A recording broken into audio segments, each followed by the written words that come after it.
Hadisnya berbunyi, qala Rasulullah sallallahu alaihi wasallam, "Udhkuru mahasina mautakum." Udhkuru mahasina mautakum wa kuffu an masawihim. Di jalurnya Sayyidah Aisyah radhiyallahu taala anha, di jalurnya Al-Mughirah bin Syu'bah radhiyallahu taala anhu, la tasubbu halakakum aw mautakum wadhkuru fihim khaira.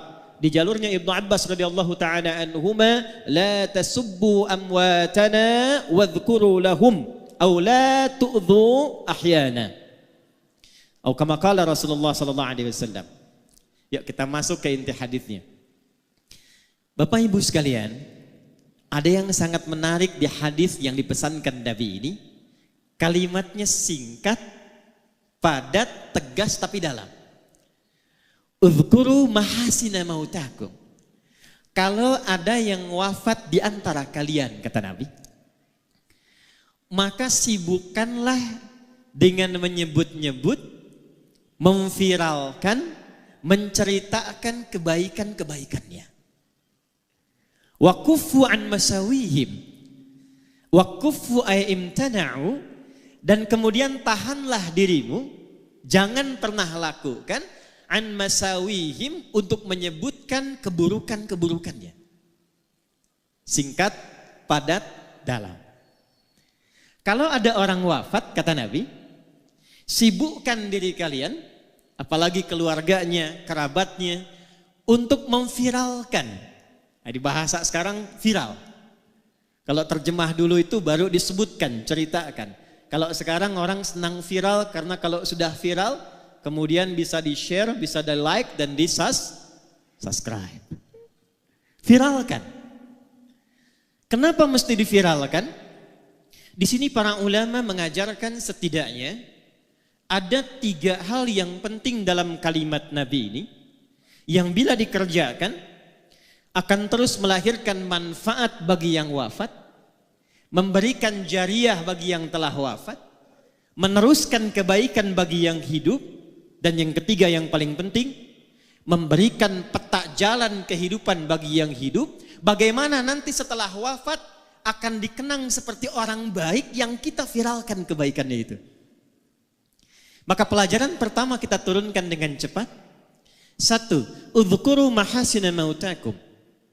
Kata para ulama, hadis ini yang pertama memberikan pesan dalam kepada kita, betapa Allah Subhanahu wa ta'ala saking tingginya memuliakan ciptaannya, saking tingginya mengistimewakan manusia sebagai hambanya yang utama. Maaf, jangankan saat hidup, saat wafat pun dijaga kehormatannya. Jadi hanya dalam Islam yang manusia itu dituntun untuk memuliakan manusia lainnya, jangankan dalam hidup, saat wafatnya pun dijaga. Ini saya berikan satu rahasia ya, tapi ini diantara kita saja nih. Ya. Nanti saya akan nyambung ke almarhum nih. Ya. Buka Quran surah 17 di ayat ke-70, paling kanan di pertengahan di mushaf. Hanya manusia yang saat diciptakan oleh Allah, itu dari awal penciptaannya sampai pemberian misinya, sampai wafat dan kembalinya, dimuliakan, disanjung, diviralkan di kalangan makhluk lainnya. Saya mulai Quran surah ke-17 tadi ayat 70. Walaqad karramna bani Adam wa hamalnahum fil barri wal bahr وَرَزَقْنَاهُمْ مِنَ الطَّيِّبَاتِ وَفَضَّلْنَاهُمْ عَلَى كَثِيرٍ مِّمَّنْ خَلَقْنَا تَفْضِيلًا. وَلَقَدْ كَرَّمْنَا, ayatnya dimulai dengan lam, qad tambahna. Lam saja sudah taukid menguatkan, qad sudah tahqiq menjamin, na ta'zimun nafsi li ta'zimus sya'ni. Paham? Tidak. Kalau di Quran itu ada ayat dibuka dengan lam, ditambah dengan qad, ini menunjukkan ayatnya begitu istimewa, begitu penting, kandungannya tak sama dengan ayat biasa. Kalau sudah pakai lam, pakai qad, ditambah pakai na, singkatan dari nahnu, ditujukan ke Allah. Ini menunjukkan informasinya bukan sekedar istimewa, tapi begitu agung, saking agungnya Allah menghadirkan keagungan zatnya untuk menunjukkan keagungan informasi yang disampaikan. Contoh bandingannya Quran surah 54 ayat 17, 22, 32, 40 tentang Quran. Walaqad yassarnal Qur'ana lidzikri fahal mim muddakir. Saking agungnya Quran, tingginya Quran, itu orang-orang yang mau berinteraksi dengan Al-Quran, ngaji Quran, membaca Quran, menghafal Quran, itu dijamin keutamaannya 4 kali dibandingkan dengan amalan biasa menggunakan lam, qad, dan na' ta'zimun nafsi. Karena itulah Quran tidak diturunkan kecuali malaikat yang istimewa yang membawa, Jibril. Sejak Jibril bawa Quran, naik status jadi Ruhul Amin, Sayyidul Malaikat. Diturunkan pada Nabi Muhammad SAW. Begitu Nabi Muhammad membawa Al-Quran, naik status beliau menjadi Sayyidul Anbiya wal Mursalin. Diturunkan di hari Jumat.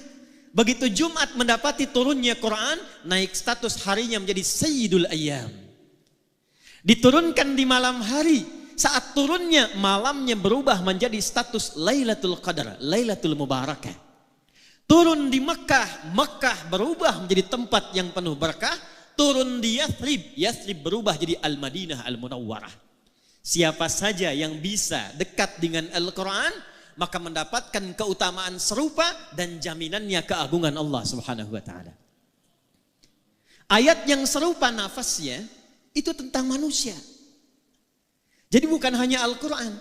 Saat Allah mencipta Adam, lalu diciptakan keturunannya Bani Adam, 7 kali disebutkan dalam Al-Quran, itu dibuka kalimat penciptaan dan penetapannya dengan lam, qad, dan nun. Nah, seperti halnya Allah membuka keagungan Al-Quran. Walaqad karramna Bani Adam. Allah menegaskan, hei, aku tidak menciptakan hambaku manusia ini dengan penciptaan biasa. Bersamaan dengan penciptaannya, aku muliakan, kata Allah, seluruh bagian penciptaannya. Jadi cuma satu makhluk Allah yang dicipta itu semuanya mulia. Baik fisiknya, sampai sifatnya, sampai keadaan dirinya. Contoh Bapak Ibu, ini secara fisik, jin tidak disebutkan, malaikat tidak disebutkan, cuma manusia. Quran surah 95 di ayat yang keempat. Saking sempurnanya fisik manusia, itu dibuka dengan 3 risalah Nabi. Nabi Isa alaihi salam, Nabi Musa alaihi salam, Nabi Muhammad sallallahu alaihi wasallam. Wattini waz zaitun. Risalah Nabi Isa alaihi salam. Wa turi sinin. Risalah Nabi Musa alaihi salam. Wa hadzal baladil. Risalah Nabi Muhammad sallallahu alaihi wasallam. Untuk apa Allah bersumpah dengan 3 rasul unggul ini dan ditutup dengan Sayyidul Anbiya wal Mursalin untuk menegaskan laqad khalaqnal insana fi, fisiknya manusia sempurna. Jadi dengan jin itu masih bagus kita Pak fisiknya. Dengan jin itu Bu masih bagus kita. Dengan malaikat yang dari cahaya kalau ditampilkan itu masih utama fisik kita. Jadi dengan malaikat saja masih unggul, dengan jin unggul, apalagi dengan hewan. Ibu main ke kebun binatang di Medan. Absen tuh, dari monyet sampai singa. Bandingkan sama wajah ibu yang ada di cermin, jauh Bu. Jauh. Karena itu ketika disebutkan mulia, dinamakanlah dengan bashar. Disebutkan 35 kali dalam Al-Quran. Kita selalu ngaji Jumat tuh kalau enggak Yasin Al-Kahf. Ayat 110-nya, qul innama ana basyarum mithlukum. Bashar itu bukan sekedar nama. Manusia yang dicipta dengan kulit halus dan baik. Karena itu enggak boleh di dalam Quran itu fisik sengaja dirubah. Enggak boleh. Quran surah keempat An-Nisa di ayat 118 sampai 119. La'anahullah, setan dilaknat oleh Allah. Kemudian dia berjanji, di antara janjinya saya akan bisikkan kepada manusia supaya merubah tampilan dirinya.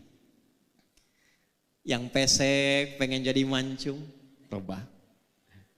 Apalagi merubah jenis. Yang laki-laki pengen jadi perempuan. Kena razia, nama siapa? Nia, Pak. Nama siapa? Nia. Nama lengkap? Kurniadi. Tidak boleh. Dan dahsyatnya, itu fisik kita itu kenapa tidak boleh dirubah? Karena bersamaan dengan tampilan fisik ini, melekatlah takdir maslahat kita sampai wafat. Ini Pak Musa kalau nggak begini tampilannya, nggak bisa jadi wagub. Pak Rahmat kalau nggak begini, nggak mendapatkan keberkahan sampai saat ini. Saya kalau dirubah tampilan misalnya mirip-mirip Ustadz Abdul Somad, antum nggak kenal saya. Jadi kalau Allah sudah mencipta, itu yang terbaik yang Allah siapkan untuk kita. Maaf, saya agak cepat sedikit. Turun ayat Quran. Boleh saya berdiri? Izin ya Pak, izin. Baik. Bu. Baik. Ini kepala sampai ujung kaki. Pelan-pelan. Allah mencipta kita dari ujung kepala sampai ujung. Ini kepala sampai kaki bukan sekedar fisik biasa. Ini mulia. Saya ulangi. Kepala sampai kaki ini bukan sekedar fisik biasa, tapi mulia. Karena mulia, itu Allah turunkan ayat-ayat dalam Al-Quran untuk membimbing semua bagian fungsi tubuh ini dari kepala sampai kaki supaya fungsinya pun mulia.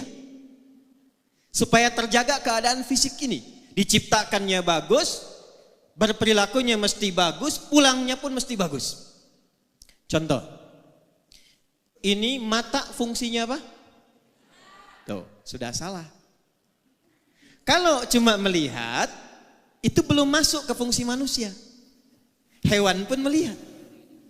Ayam melihat. Kambing melihat. Elang terbang tinggi, anak ayam terlihat di bawah. Ibu naik pesawat, anak sendiri belum tentu kelihatan. Karena itu ketika Allah menunjukkan fungsi mata, dijelaskan dalam Quran bukan hanya fungsinya secara fisik, tapi menunjukkan kemuliaannya. Turun Quran surah ke-24, ayat 30 untuk laki-laki, 31 untuk perempuan. Perhatikan ayatnya. Qul lil mu'minina yaghuddu min absarihim. Katakan pada setiap laki-laki yang beriman kepada Allah, yang yakin Allah telah mencipta dirinya, yaghuddu min absarihim. Jaga pandangannya, matanya hanya boleh melihat yang baik-baik saja. Saya ulang. Matanya hanya boleh melihat yang baik-baik. Ketika yang dilihat tidak baik, palingkan. Nah, memalingkan dari yang tidak baik itu yang disebut dengan ghaddul basar. Saking mata ini mulia, Allah melarang mata ini melihat yang tidak baik. Itu istrimu, lihat. Itu istri orang, jangan banyak dilihat. Ini proyek kamu, lihat. Itu proyek orang. Jangan banyak kemudian berminat untuk diambil dengan cara yang tidak tepat. Ini pulang dari masjid nih. Ini sandal kamu, itu sandal orang. Paham? Paham? Jadi sepanjang kita jadi manusia, kenapa dilarang untuk melihat yang tidak baik? Supaya menjaga kemuliaan penciptaan matanya. Dari mata turun ke? Oh, langsung ke hati aja, Bu. Ke lisan. Dari mata turun ke lisan, ke mulut. Apa fungsi mulut? Tuh. Bicara yang baik. Turunlah Quran surah ke-49 ayat ke-11 sampai 12. Perhatikan kalimatnya. Ya ayyuhalladzina amanu. Dipanggil pakai ya, disebutkan 361 kali dalam Al-Quran, memanggil yang dekat, menengah dan jauh. Setelah itu ada ayyuha, disebutkan 150 kali dalam Al-Quran. Ayyunya menguatkan, haknya mengingatkan, tanbih. Setelah itu ada alladzina, disebutkan 1080 kali dalam Al-Quran. Itu memanggil semua tanpa kecuali. Yang besar, yang kecil, laki-laki, perempuan, tua, muda, punya jabatan, tak punya jabatan. Kata Allah, hei, semuanya tanpa kecuali. Yang tinggalnya dekat, yang menengah, yang jauh. Laki-laki, perempuan. Sepanjang Anda merasa yakin dengan Allah yang telah mencipta lisan kita, la yaskhara qaumin qaum. Jangan biasakan mencela. La yaghtab ba'dukum ba'dha. Jangan gibah. Jangan gosip. Kenapa dilarang melukai dengan celaan? Kenapa lisan tidak boleh merendahkan? Karena dijaga oleh Allah supaya lisan ini selalu tampil terhormat. Sebab ketika ada seseorang mencela, itu pasti keadaan dirinya rendah di hadapan Allah Subhanahu wa taala. Kalau enggak percaya, Bapak Ibu silahkan pulang dari sini, keluarkan kata-kata kotor, saat yang bersamaan rendah keadaan kita di hadapan Allah Subhanahu wa taala. Itulah sebabnya muncul hukum haram. Dari kata hurmah, sesuatu yang terhormat. Jadi turunnya hukum haram ini asalnya bukan ingin mencegah kita dari satu perbuatan, bukan. Tapi ingin menjaga kehormatan kita karena Allah menciptakan kita dalam keadaan yang mulia. Satu. Ini penting dulu saya sampaikan, ini saya mohon maaf sebesar-besarnya sebelum saya masuk ke hal yang terkait dengan ayahanda kita Haji Hanif. Karena kita kehilangan bagian pertama ini. Quran minta saling menyayangi. Sekarang yang terjadi saling menyakiti. Buka berita, lihat sekarang baik yang online ataupun yang offline. Setiap kita buka berita 85% beritanya kalau bukan pembegalan, bukan perampokan, bukan kemudian pembunuhan, maaf, yang satu mencela pada yang lainnya. Yang satu melukai pada yang lainnya. Padahal yang kita ngaji Quran yang sama, nabinya nabi yang sama. Kenapa orang dahulu bisa menjaga dan mempraktekkan Quran itu untuk menampilkan kebaikan dirinya? Orang sekarang jauh dari petunjuk Quran dan hadis. Ini bagian pertama. Awas hati-hati ya, hati-hati. Karena nanti ada orang yang saat akan masuk surga, ditimbang amalnya, kata Nabi, ternyata terhambat dia karena pernah melukai fisik baik dirinya ataupun orang lain. Yuk kita lihat. Cek hadis Muslim. Riwayat sahabat Abu Hurairah radhiyallahu taala anhu. Saya agak cepat. Jadi satu kali Nabi sedang kumpul begini, tiba-tiba beliau tanya pada sahabatnya, "Atadrunal muflis?" Tahukah kalian tentang orang yang bangkrut saat di hari kiamat nanti?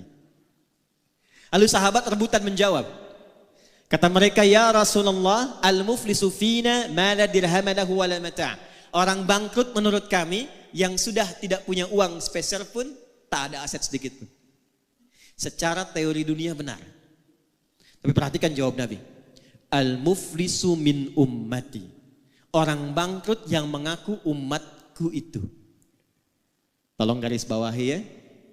Nabi tidak menyebutkan umatnya Nabi Isa, tidak menyebutkan umatnya Nabi Musa, tapi ada orang mengaku umatnya Nabi Muhammad sallallahu alaihi wasallam. Saya tanya yang hadirin di sini semua, kita umatnya Nabi bukan? Ulangi, kurang keras. Umatnya Nabi bukan? Perhatikan baik-baik, hati-hati. Ada di antara umat Nabi, ya'ti yaumal qiyamati, datang di hari kiamat bisolatin, solatnya rajin sekali. Jadi tercatat tulisan di kitabnya itu rajin solat. Jangankan fardunya, sunnahnya pun dia buru.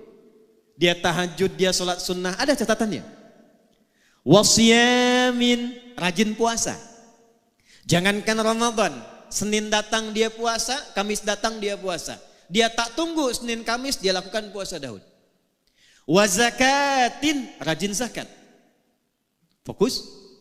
Cuma sayang kata Nabi, wayati qad syatama hadza. Tapi saat yang bersamaan dia pernah mencaci orang lain. Wa qadzafa hadza, menuduh orang lain. Wa daraba hadza, menyakiti fisik orang lain. Puncaknya, awas hati-hati, wasafaka dama hadza, bahkan ada yang menumpahkan darah menyebut nama Allah di dalamnya. Allahu Akbar, tembak orang lain. Allahu Akbar, bunuh orang. Allahu Akbar, bom orang lain. Hati-hati, kalau Nabi pernah sampaikan berarti potensi terjadinya itu mungkin terjadi. Maaf, mudah-mudahan tidak terjadi di Medan dan di tempat lainnya lagi. Apa yang amin? Jadi waktu terjadi bom di Jalan Tamrin, itu saya sedang di Lampung. Duar meledak. Lagi begini, tadi. Tiba-tiba jamaah angkat tangan bertanya, Ustaz, apakah bom di Jalan Tamrin itu termasuk jihad fisabilillah? Saya bilang, Pak, sependek pengetahuan saya, jihad fisabilillah itu jihad di jalan Allah, bukan di Jalan Tamrin. Jihad fisabilillah itu jihad di jalan Allah, bukan di Jalan Tamrin. Maka kata Nabi, kalau ada yang seperti itu mesti hati-hati. Karena apa yang terjadi? Tu'khadhu hadza min hasanati. Kalau ada orang baik sholat, lantas dia setelah sholat mencela orang, maka diambil pahala itu dari sholatnya, diberikan kepada orang yang baru dicelanya itu. Kalau ada orang puasa, saat buka menggibahi orang, menggosipkan orang, itu diambil pahala puasanya, ditransfer kepada orang yang digibahi itu. Fa in faniyat hasanatuhu, kalau habis kebaikan ini masih ada sisa satu, pernah fitnah orang, maka karena nggak ada bekal lagi, bangkrutlah dia. Dosa-dosa orang yang difitnah itu diambil, diberikan kepadanya. Faturiha finnar, maka dicuci dulu di neraka, baru kemudian diangkut, diberikan ke dalam surga. Fisik. Awas, penting saya sampaikan karena sabda Nabi ini zaman sekarang kita mudah dapati. Betapa banyak orang cuma update status tapi isinya bisa melukai orang lain. Dan yang paling menarik, betapa banyak Nabi ngasih kemudahan untuk ibadah, tapi ketika dipraktekkan kok menjadi saling berselisih. Mudah-mudahan di sini tidak ya. Atau jangan-jangan tidak kelewat. Baik, yang kunut ada dalilnya. Yang tidak kunut ada dalilnya. Yang salah itu yang tidak sholat subuh. Kenapa kemudian yang kunut dan tidak kunut jadi bermasalah?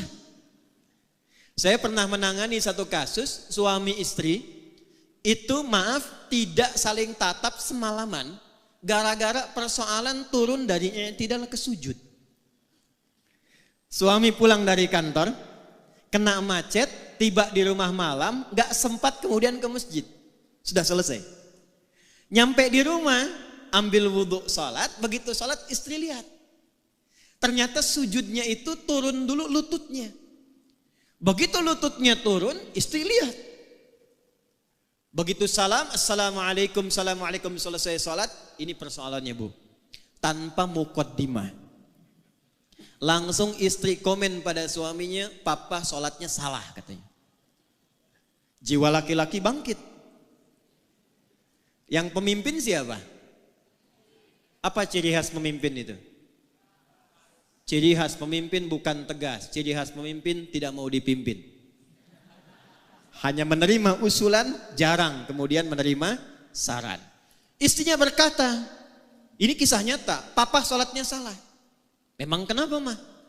Harusnya bukan lutut dulu, telapak tangan dulu yang turun, baru lutut. Kata suaminya, mama yang gak baca hadis. Bertengkar malam, tak saling tatap, punggung-punggungan, besoknya diputuskan datang ke kami. Ternyata saya lihat dua-duanya gak tahu hadisnya. Istri belajar dari Ustadz A, suami belajar dari Ustadz B. Begitu saya tunjukkan, Pak Ibu, dua-duanya ada di kitab yang sama, di Sunan Abu Daud. Ini yang pakai lutut duluan, nomor hadis 838, dari Wa'il bin Hujur.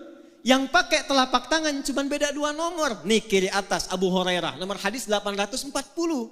Wa'il itu masuk Islam duluan dibandingkan Abu Hurairah. Saat Wa'il masuk Islam, nabinya masih segar.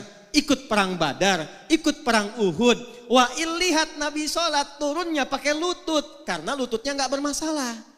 Abu Hurairah masuk Islam di tahun ke-7 Hijrah.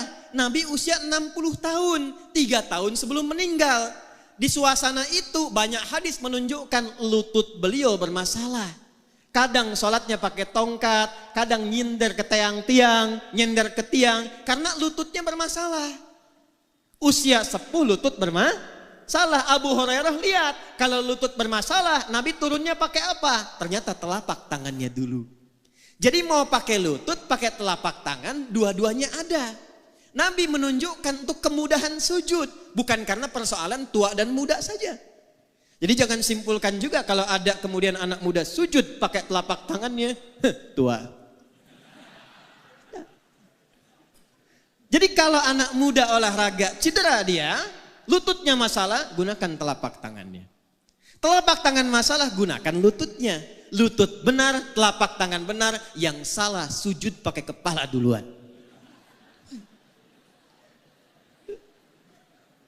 Kenapa gara-gara basmalah yang satu keras, yang satu sir kok jadi saling melukai? Kok jadi saling klaim?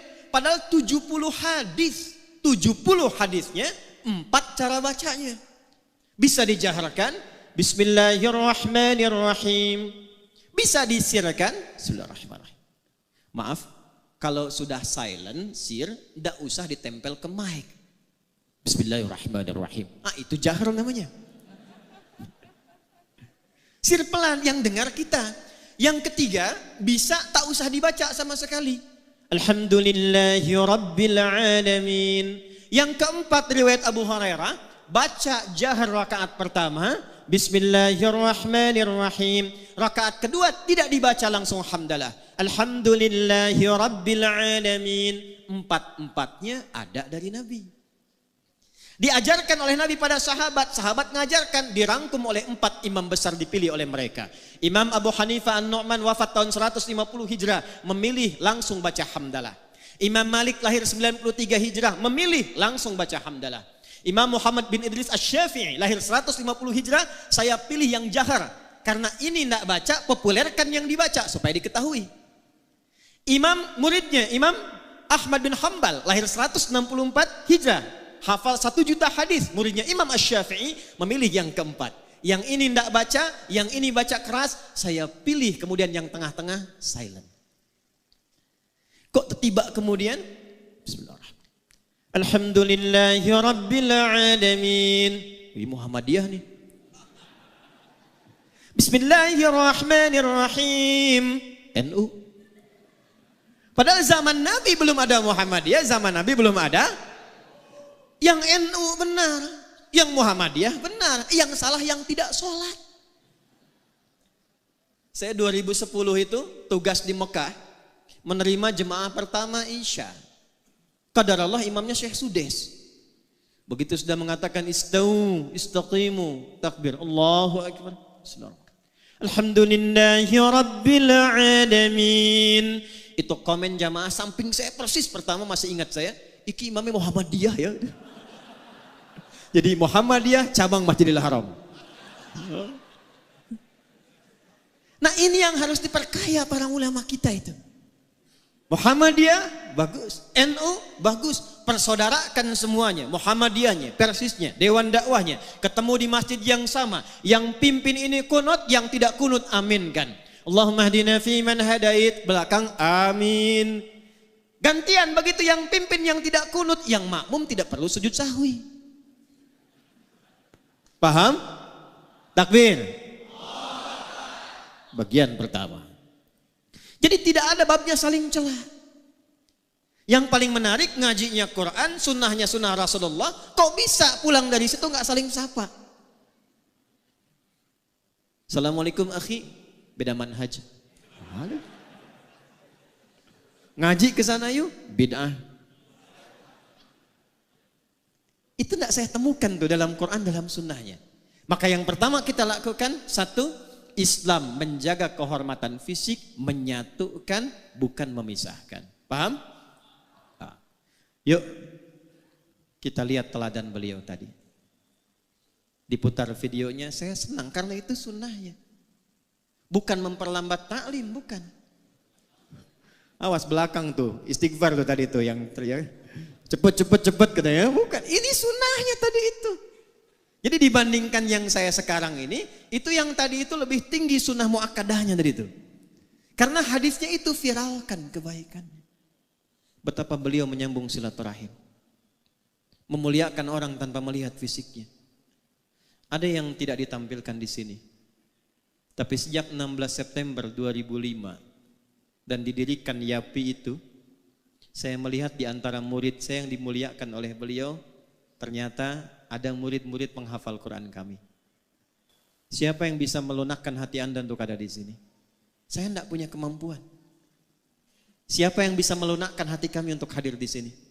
Maka keteladanan pertama yang penting saya sampaikan, seperti tadi ditampilkan, beliau sayang pada keluarganya, sayang pada anaknya, perhatian pada cucunya, sayang kepada orang dekat dan jauh, punya program persiapan pulang ke akhirat. Itu bagian pertama yang kita tampilkan.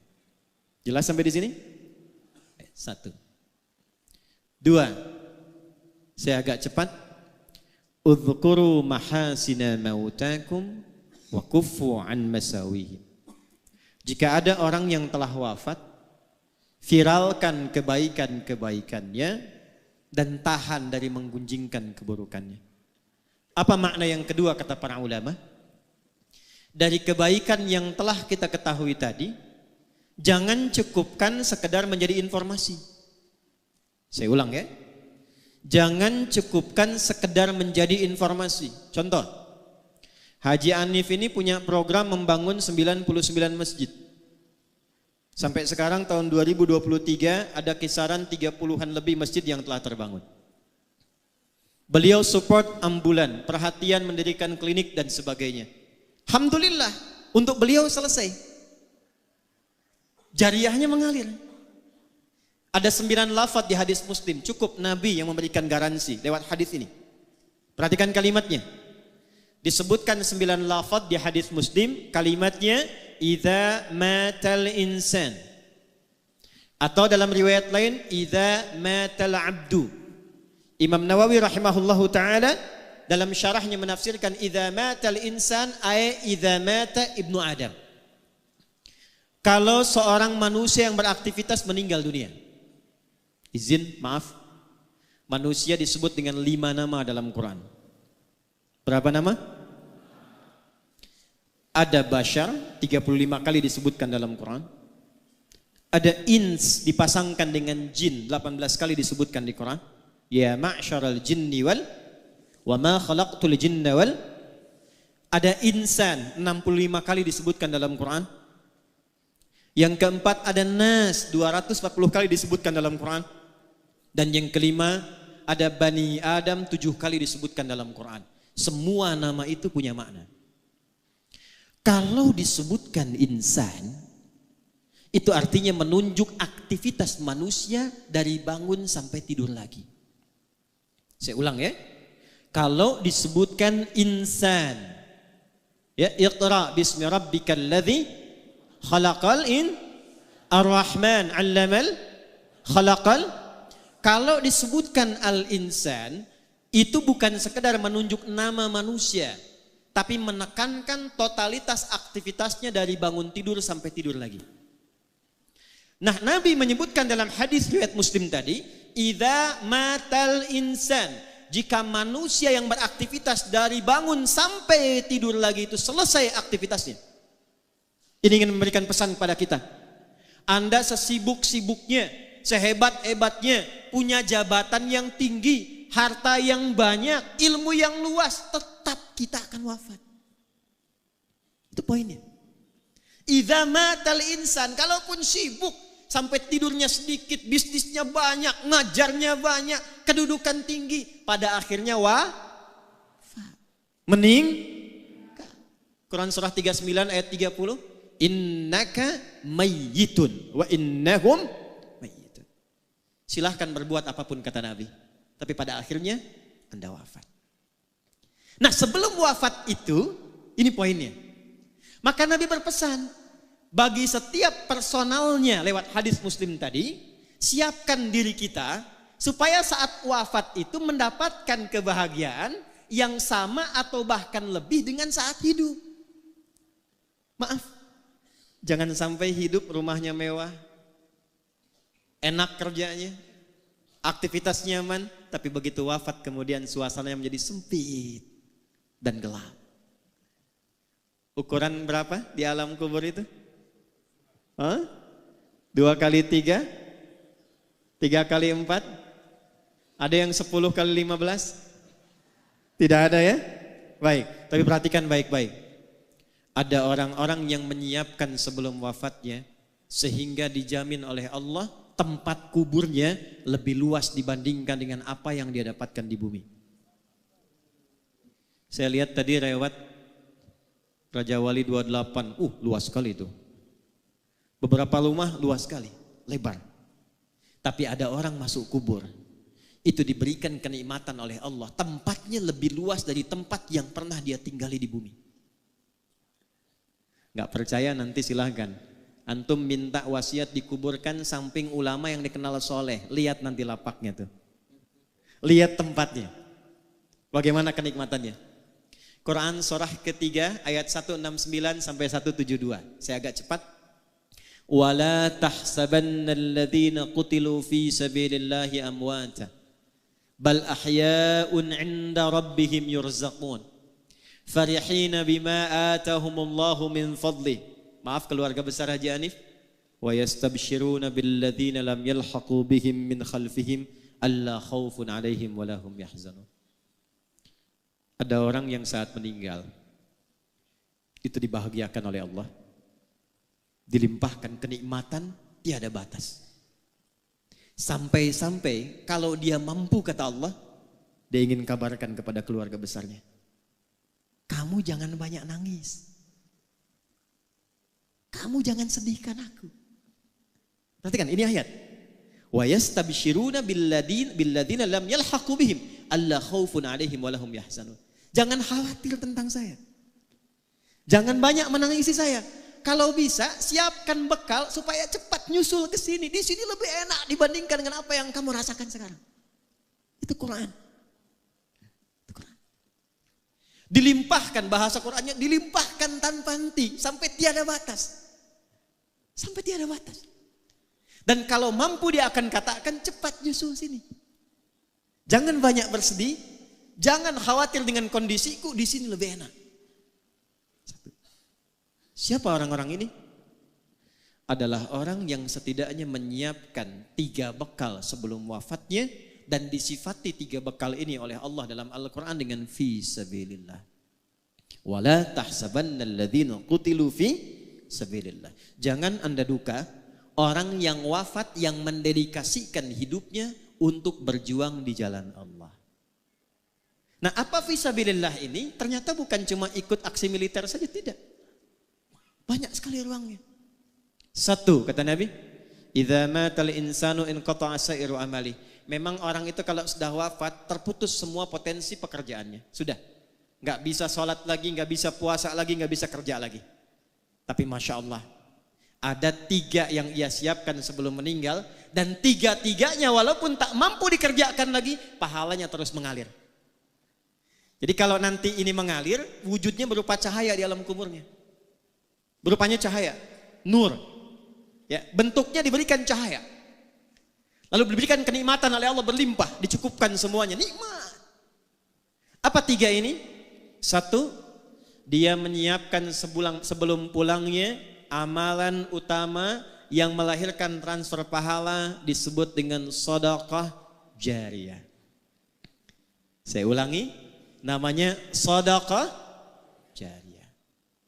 Ini rumus cepat ya buat kita yang hidup nih. Ini beliau sudah mengajarkan tadi lewat tayangan yang kita lihat. Jadi sedekah itu ada 2. Saya ulangi, sedekah ada berapa? 2. Semua kegiatan baik kita itu disebut sedekah namanya. Salat itu sedekah. Zakat itu sedekah. Di Quran zakat disebut sedekah. Khudz min amwalihim sedekah. Dikeluarkan disebut sedekah. Innamas shadaqatu lil fuqara. Sedekah. Nah, sedekah jenisnya 2. 1 yang disebut sedekah tsabitah. Amalan tetap selesai saat hidup, pahala enggak ngalir saat wafat. Contoh, kita sholat sehari berapa?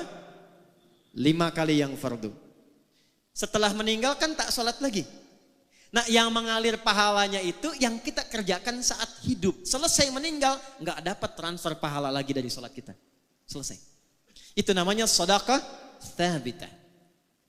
Tapi kalau Anda siapkan karpet untuk masjid, Saya mau titip 1 keran untuk orang wudhu. Saya mau titip genteng 1 saja untuk yang di masjid.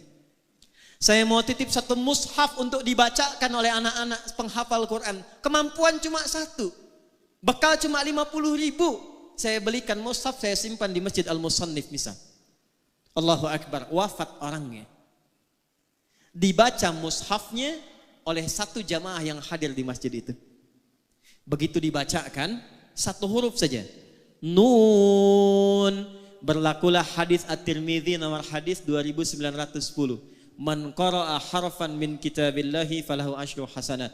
Siapa yang baca 1 huruf dari Al-Quran, orang yang baca dapat langsung pemberian dari Allah 10 kebaikan. 1 hurufnya. 10 ini jangan dihitung begini. 1, 2, 3, 4 terus sedikit. 10 itu di hadis Muslim, analoginya sama dengan ke masjid dapat 25. Jarak 1 keduanya 500 tahun. 2 ke 3 500 tahun. 3 ke 4 500 tahun. Ditampakkannya nanti saat sakaratul maut.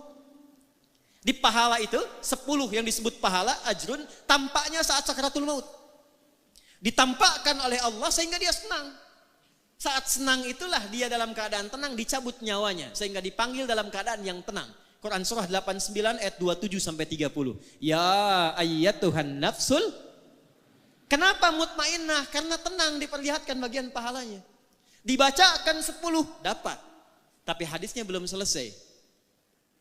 Hadis Muslim, man dalla ala khairin falahu ajruhu mithla addi fa'ilihi min ghairi an yankusa min addi syai'. Itu mushaf punya siapa yang dibaca tadi? Apakah punya jamaah yang baca? Ataukah ada orang lain yang nyimpan dibaca oleh yang baca?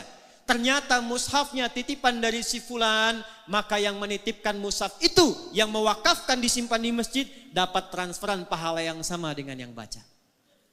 Yang baca 10, yang nyimpan mushaf 10.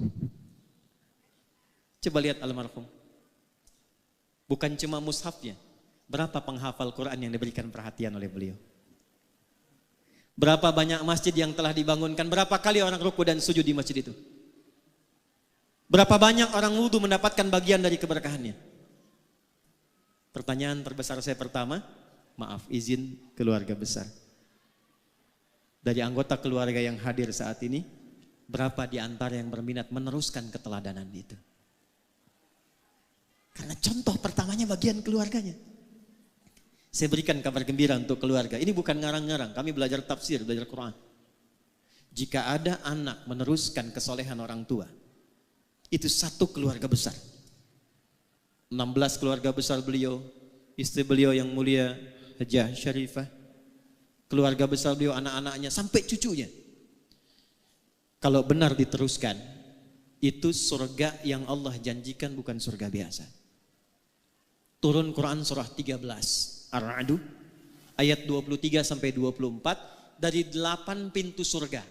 Surga itu ada 8 pintunya, tengah-tengahnya tamannya, namanya Aden. Yang tertinggi Firdaus. Kalau ada anak meneruskan kebaikan orang tuanya, maka saat masuk surga itu anaknya dipanggil untuk menggandeng kedua orang tuanya. Lewat tengahnya taman indah surganya. Saya bacakan ayatnya. Jannatu adni yadkhulunaha. Ada 1 keluarga besar dipanggil oleh Allah, bukan 1 2, semua keluarganya. Jadi kalau normal hisab itu kan fulan, Adi Hidayat datang, Lutfi datang, Andre datang, Andi datang. Ini tidak. 1 keluarga besar, Anif hambaku datang. Siapa mereka ini? Wa man salaha min abaihim, anaknya pertama disebut, anaknya. Gandeng bapak ibumu yang soleh itu, yang telah kemudian menanamkan legasi amal yang kau teruskan. Minta digandeng. Ini Allah yang firmankan. Kalau ayah memulai, itu wajar. Tapi kalau anak cucu mengikuti, itu tidak mudah.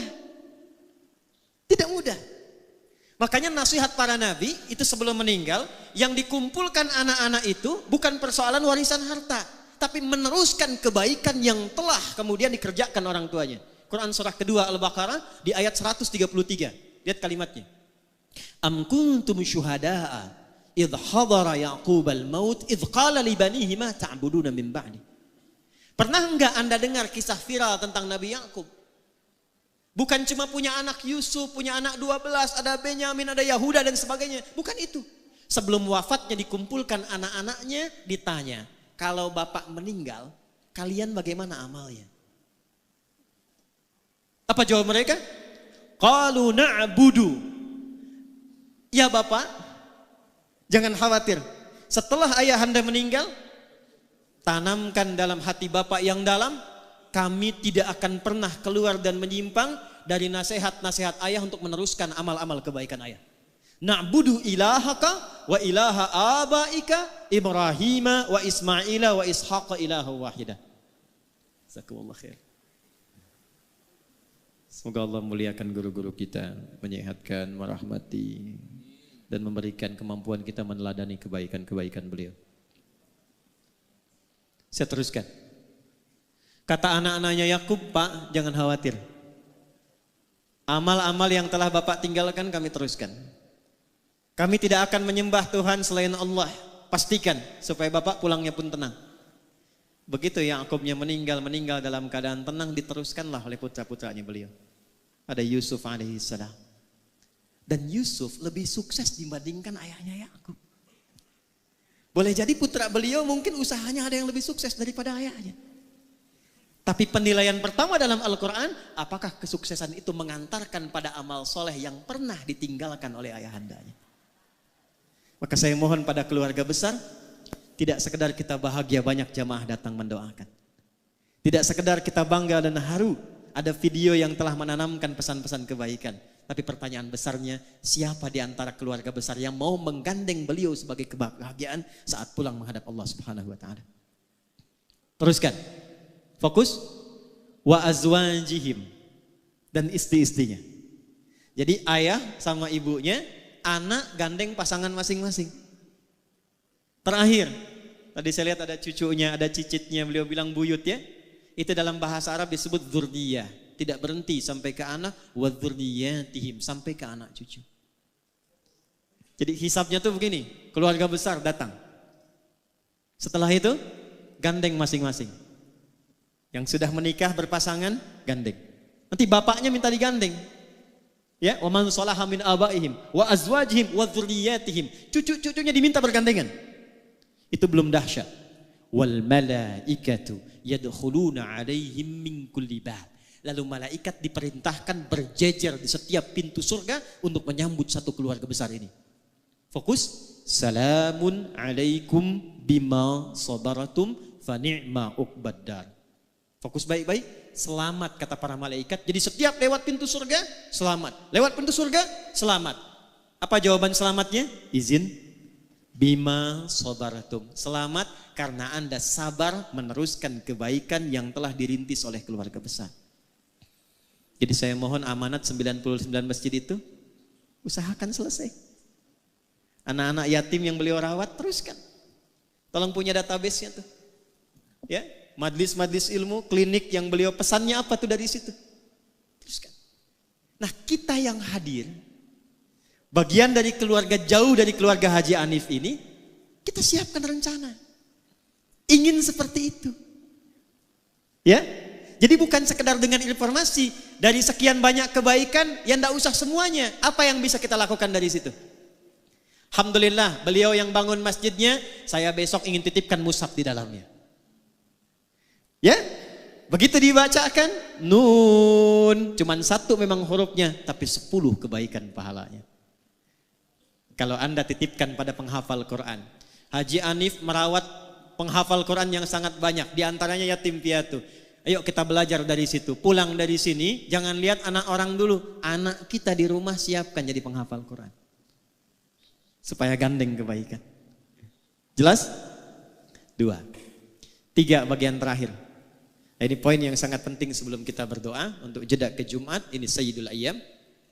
Saya ulangi dari yang pertama supaya kita nggak lupa, jaga fisik kita. Dengan saling menjaga diri dalam kebaikan dan berinteraksi secara sosial dengan nilai-nilai kemuliaan. Jangan isi kehidupan kita disibukkan dengan berbuat maksiat. Termasuk memutus silaturahim, saling mencela, saling merendahkan. Contoh beliau yang telah meninggalkan kita dengan amalan yang tadi disampaikan. 1. Dua, tidak ditampilkan amalan soleh orang wafat itu kecuali untuk diteruskan oleh keluarganya atau diteladani oleh orang-orang yang mengetahuinya. Izin, tadi saya baru sebutkan satu, sedekah jariyah. Jadi ini setiap yang sholat nanti Jumat nih, sekarang taklim, beliau tinggal terima aja tuh. Tinggal terima, Masya Allah. Nanti lihatnya saat masuk ke alam kubur. Ya, saat masuk baru dirasakan. Dua, ilmin yuntafa'u bihi. Ada ilmu yang pernah diajarkan, itu diteruskan. Saya mohon izin tidak bermaksud mengajari, tapi hanya mengingatkan anak-anak beliau dan cucunya. Saya yakin selama hidup tuh pasti ada petuah-petuah beliau yang baik. Teruskan, ajarkan lagi. Beliau mungkin pernah mengajarkan jangan tinggal sholat. Beliau mungkin pernah mengajarkan bersabar ketika menjalani usaha. Berbuat yang jujur, itu ilmu. Ya, jadi mohon maaf nih, izin cucunya, anaknya, kalau ada bawaan malas sholat, ingat beliau rahimahullah. Ingat buyut, ingat ayah. Karena cahaya nggak sampai. Di Mesir ada orang soleh, kisah nyata. Begitu beliau meninggal, maaf, anak perempuannya jadi penari. Penari yang terbuka, saya tak perlu sebut lah. Itu malam satu kali bermimpi bertemu ayahnya.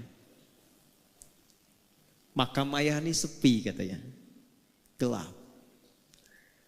Ayah tidak mendidik engkau untuk jadi seperti ini. Maka dia bangun kaget, dia menangis, dia bertobat, dia konsultasi pada seorang ulama. Kekinian dia berubah menjadi perempuan yang sangat saleh. Beliau amalnya sudah banyak. Tapi kalau ada anaknya, ada cucunya, ada godaan-godaan, mau tertinggal sholat nih, cahaya belum mengalir. Keterangan belum tiba. Ilmin yuntafa'u bih. 3, ini spesifik, waladin salihin yad'u lahu. Waladin salihin yad'u lahu. Anak-anak soleh yang dididik oleh beliau, yang membiasakan berdoa untuk kedua orang tuanya. Baik yang hidup ataupun yang telah wafat. Jadi mohon izin ya, setelah sholat sertakan doa. Dan bukan setelah sholat saja, setiap amal baik. Selesai ngaji ini, walam yakul lahu kufuwan ahad. Jangan berhenti, doa. Ini ada doa khusus hari Jumat, saya ajarkan ya. Mohon izin nih, ada doa khusus dibacanya tiap hari Jumat. Ini saya talkinkan sedikit. Kalau dibaca dengan baik, hadisnya tersambung. Insya Allah Allah cukupkan rezekinya. Allah jaga dari perbuatan maksiat. Dan diberikan yang paling utama dari kegiatannya. Jadi kalau kerja dikasih jabatan yang utama. Kalau ilmu, ilmu yang utama yang mudah diamalkan. Allahumma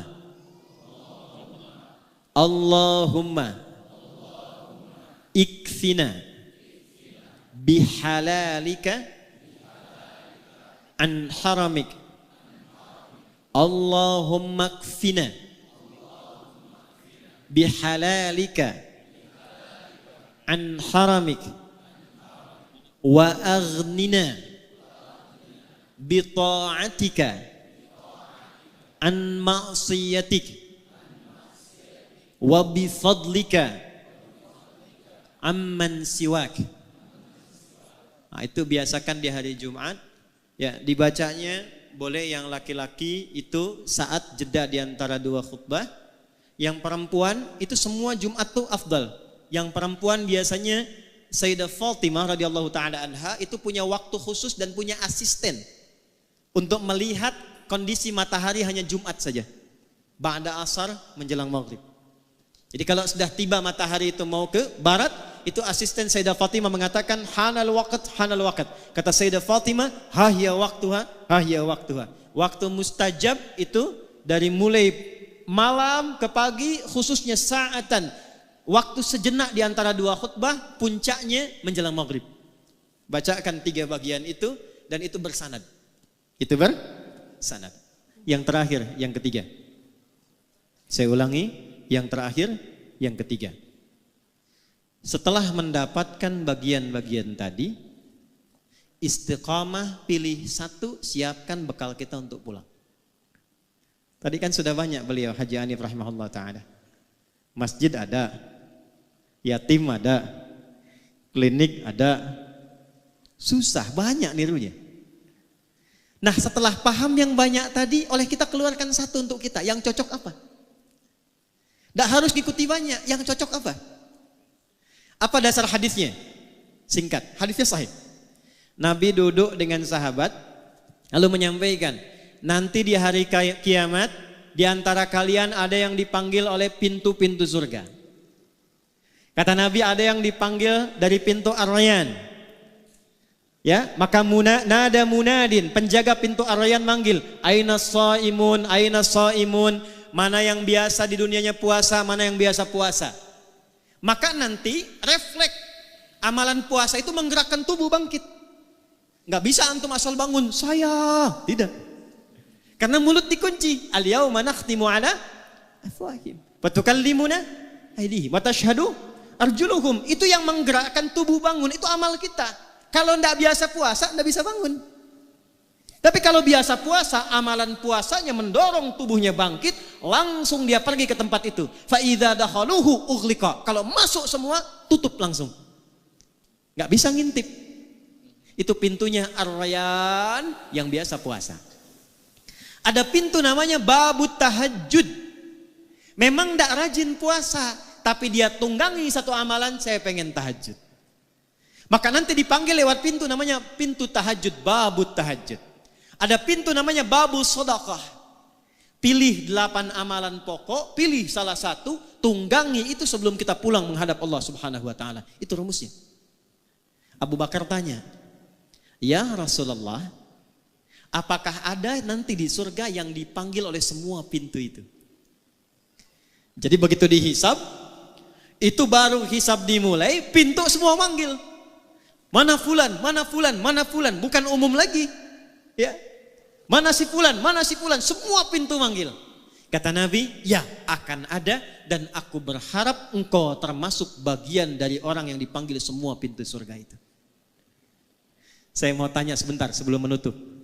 Kalau Nabi mendoakan itu pasti tidak? Diijabah tidak? Perhatikan Abu Bakar As-Siddiq sekalipun sudah mendapat doa Nabi, beliau tidak berhenti dengan senyuman. Alhamdulillah qabul, tidak. Apa yang dilakukan beliau? Besoknya Nabi keliling, Nabi kumpulkan sahabat, Nabi tanya, siapa hari ini yang sudah jamaah? Semua angkat tangan. Jadi semua sahabat Nabi itu yang sangat baik, amalnya banyak, dekat dengan Nabi, di dunia hidup dengan Nabi, melihat Nabi, beramal membersamai Nabi, di alam kuburnya jaminan bagus, di akhirat surganya tinggi, itu masih jamaah ke masjid. Ada orang, bukan di sini ya, bukan sahabat Nabi, belum jelas amalannya, tidak membersamai Nabi di dunia, terancam dengan alam kuburnya, surga belum jelas.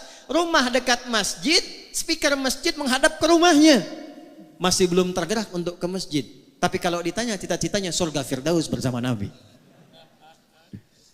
Siapa yang sudah jamaah hari ini? Semua angkat tangan. Nabi naikkan levelnya. Maaf, siapa yang sudah jenguk orang sakit hari ini? Sebagian turun, yang sebagian angkat. Di antara yang angkat Abu Bakar. Siapa yang sudah mengantarkan jenazah hari ini? Sebagian turun lagi, Abu Bakar angkat. Siapa yang menyolatkan jenazah hari ini? Sebagian turun lagi, Abu Bakar angkat. Siapa yang infak hari ini? Sebagian turun, Abu Bakar angkat. Jadi rupanya begitu mendapatkan konfirmasi di lisan Nabi yang mulia, ada orang dipanggil dari semua pintu surga itu, beliau keluarkan kurikulum amalnya jadi catatan. Setiap hari keliling untuk mengamalkan catatan itu. Abu Bakar Siddiq. Dipeganglah tangan beliau oleh Nabi sallallahu alaihi wasallam, dikatakan, hadza akhi, Abu Bakar ini saudaraku. Faman adahu faqad adani. Siapa yang menyakiti Abu Bakar, dia telah menyakiti aku. Saya tanya pada antum, Haji Hanif ini amalnya udah banyak. Insya Allah kita berdoa husnul khatimah, ya, tandanya banyak, ya, kemuliaannya sudah banyak, diviralkan terus. Kebanggaan bukan hanya untuk keluarga, orang-orang dekat, orang jauhnya. Saya baca. Izin saya baca, Pak. Tadi saya menyebutkan itu karena saya di jalan pengen tahu baca. Saya hafal anak-anak beliau tadi. Saya tanya Pak Musa itu untuk konfirmasi saja. Beliau nomor 8 tuh saya tahu. Ya, saya hafal. 16 bersaudara, kan? Ya, saya hafal. Saya lihat sebelumnya. Saya tuh melihat hanya untuk mengetahui ini beliau amalannya apa ini. Apa yang saya bisa ikuti. Ternyata saya temukan di antara murid saya pun diapresiasi oleh beliau. Kami punya angkatan pertama ahli Quran, angkatan pertama yang 14.000 orang. Di antara 14.000 orang itu ada yang diapresiasi beliau, diperhatikan beliau. Mungkin keluarga belum tahu. Luar biasa. Amalnya sudah banyak. Tapi yang jadi pertanyaan untuk kita, kembali ke hadis tadi. Apa yang sudah kita niatkan untuk hadir saat ini? Jangan sampai cuma datang, duduk, lihat ustadz, rekam, pulang. Sayang. Rekaman itu harus membawa nilai yang memberatkan amal soleh kita saat pulang menghadap Allah Subhanahu wa taala. Ya. Dan terakhir, saya tidak menginginkan keluarga Haji Hanif saja yang serombongan masuk. Karena ada ayat lain di Quran surah 39 ayat 73, bukan hanya satu keluarga, tapi ternyata tetangganya, kerabatnya, jamaahnya ikut semua gabung. Surah Az-Zumar surah 39 ayat 73 menutup bagian dari haul kedua. Allah yarham ayahanda Haji Musannif atau Haji Hanif rahimahullahu taala. Wasiqal ladzina taqaw rabbahum ilal jannati zumara. Adakah di antara Anda, kata Allah, yang ingin termasuk dalam golongan orang-orang takwa yang dikumpulkan oleh Allah lintas keluarga, lintas tetangga, masuk semua rombongan satu surga? Jadi kalau sekarang kita berkumpul cuma di dunia, besok ada peluang dikumpulkan semua, dipanggil rombongan Masjid Al-Musannif. Insyaallah. Hatta idza ja'uha wa futiyat abwabuha qala lahum khazanatuha. Sampai ketika dibuka pintu besar surganya, rombongan semua masuk, penjaga surganya mengatakan, "Salamun alaikum." Selamat. Anda kompak saat di dunia, kompak. Tibtum, Anda jadi orang baik saat di dunia. Jadi acara kita ini selepas pulang mesti menginspirasi kita merubah jadi baik. Makanya keluar dari masjid beda doanya dengan saat masuk. Coba lihat doa masuk masjid itu apa? Allahumma ftahli abwaba rahmati.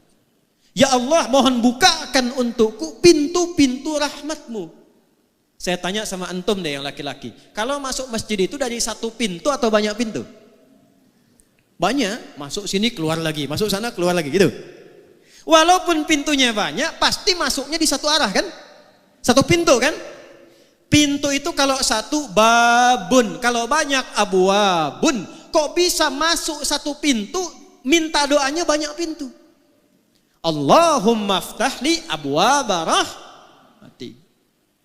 Perhatikan ya, saya mau akhiri. Ya Allah, mohon bukakan untukku pintu-pintu rahmatmu. Kenapa rahmat pintunya banyak? Karena umumnya ada 3 pintu rahmat. 1, ada pintu solusi dari orang yang sedang punya kesulitan. Itu di Quran surah kedua Al-Baqarah ayat 155 sampai 157. Perhatikan kalimatnya. Wala nabluwannakum bisyai'. Ada orang hidup yang dapat ujian. Minal khauf, gelisah. Ini ada sebagiannya sudah gelisah nih, jam berapa selesainya? Kapan persiapan Jumat nih? Wal ju', ada yang lapar. Ada yang datang ke sini dari sejak subuh. Belum sarapan. Tanya-tanya habis Jumat dapat nasi kotak enggak gitu ya? Wa naqsim minal amwal. Ada yang datang ke masjid barangkali punya persoalan di kantornya. Akhir bulan belum jelas bagaimana gajiannya. Wal anfus, ada yang sakit sampai sebagian wafat. Terakhir, maaf, wat thamarat, ada yang hasil kerja kerasnya mungkin diambil orang lain. Maksudnya apa? Tidak semua yang masuk ke masjid itu hatinya gembira. Ini wajahnya senyum-senyum, mungkin sedang punya masalah. Maka saat Anda masuk, dijawab oleh Allah, masuk, sholat 2 rakaat, sujud, minta. Saat Anda minta itulah Allah jawab. Apa jawabannya? Ayat 157-nya. Ulaika alaihim salawatum mir rabbihim wa rahmat. Jadi Anda masuk, Allahumma ftahli abwaba rahmatik, rahmat. Allah tanya, rahmat yang mana yang kamu inginkan? Saya punya masalah ya Allah. Nama saya memang rahmat, tapi masalah saya banyak.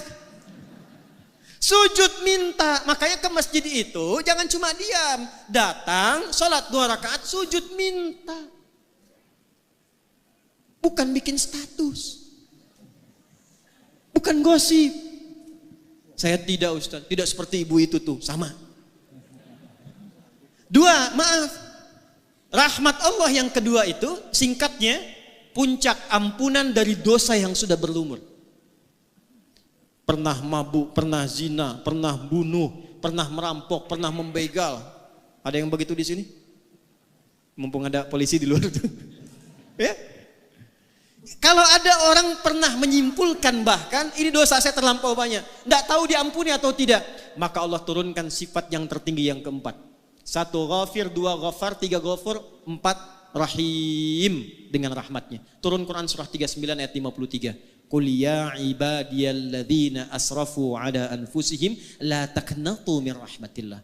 Anda datang ke masjid, sujud, taubat. Begitu taubat, diampuni dosanya oleh Allah, diberikan jalan pulang yang lapang. 3. Ini bagian yang paling penting. Rahmat Allah meminta keutamaan dunia dan akhirat. Meminta keutamaan dunia dan akhirat. Dan puncak tertingginya surga. Makanya komen Nabi, susah orang masuk surga dengan amalnya kalau bukan rahmat Allah. Maka sering kita mintakan kemuliaan dunia dan akhirat, kita punya nama doanya. Doa yang hanya viral di Indonesia. Al-Baqarah ayat 201. Wa minhum may yaqulu rabbana atina fid dunya wa fil akhirati wa qina adzabannar. Doa apa itu? Sapu jagat. Ada doa sapu jagat, ada doa sapu enggak ada jagatnya, ada doa jagat enggak ada sapunya. Cuma di Indonesia, orang Arab enggak kenal itu. Ya? Tapi doanya ada. Al-Baqarah ayat 201. Itulah masjid. Tapi ini yang mau saya akhiri sebelum kita berdoa, coba keluar dari masjid. Kakinya kaki apa? Doanya sama enggak dengan saat masuk? Tidak. Saat keluar yang kita katakan Allahumma inni as'aluka min fadlik. Ya Allah, aku keluar sekarang. Aku minta yang utama darimu yang merubah diriku lebih baik dari sebelum masuk. Acara ini sekarang ada di masjid. Temanya memang haul. Tapi kita belajar dari hadis tadi bagaimana meneladani kebaikan-kebaikan Allah yarham supaya kita praktekkan dalam hidup. Maka saya tidak menginginkan ada satu orang pun keluar dari masjid ini kecuali berubah keadaan hidupnya lebih baik daripada sebelumnya. Ya. Insya Allah keluar dari sini kita menjadi rajin sholat. Insya Allah keluar dari sini kita menjadi rajin mengaji Al-Quran. Insya Allah keluar dari sini kita bersaudara saling menguatkan. Tidak menjelek-jelekan orang lain. Ya, memuliakan, mendoakan orang lain. Dan saya bermohon pada Allah mudah-mudahan pertemuan kita jam'an mubarakah menginspirasi siapapun yang ada di luar. Kita berikan contoh. Insya Allah jangan tunggu haul tahun depan lagi. Tapi setelah keluar dari sini, kalau ada orang tanya, di mana orang baik di Indonesia? Medan. Di mana yang rajin sholat di Indonesia? Medan. Di mana orang jujur di Indonesia? Medan. Di mana orang-orang yang menyambung silaturahim? Medan. Sehingga Anda bisa berkata, Horas.